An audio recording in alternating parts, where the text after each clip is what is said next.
இந்த உணவு உடை இருப்பிடம்லாம் சொல்றோம். அதுல உணவுக்கு வேற முதலிடத்தை கொடுக்குறோம்.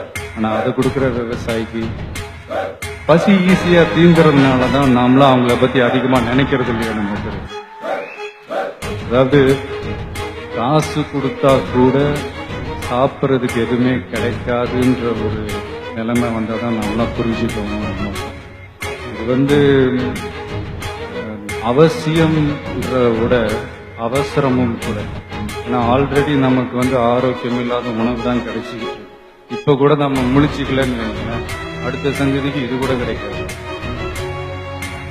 ஒரு என்ன சொல்ற, சும்மா ஒரு எக்ஸாம்பிள் சொல்ற, ஒரு கடையினுடைய ஒரு முதலாளி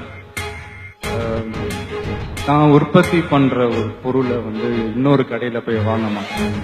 ஃபார் எக்ஸாம்பிள் சொல்ல போனா, ஒரு நகை கடை ஓனர் இன்னொரு நகை கடையில போய் நகை எடுக்க மாட்டார். ஒரு ஜவுளி கடை ஓனர் இன்னொரு ஜவுளி கடையில போய் துணி எடுக்க மாட்டார். ஆனா ஒரு விவசாயி மட்டும்தான் ரேஷன் கடை கியூல நிற்கிறான். அதுவும் எதுக்குன்னா இலவச அரிசி. இது இந்த இந்தியா இந்த வல்லரசு ஆகணும், அதாகணும், இதாகணுன்றதுலாம் கூட அப்புறம் விவசாயம் நல்லா வாழ்ற அரசா மாறும். அதான் ஏதோ தோணுச்சு பேசிட்டேன். ஏதாவது தப்பா ஏதாவது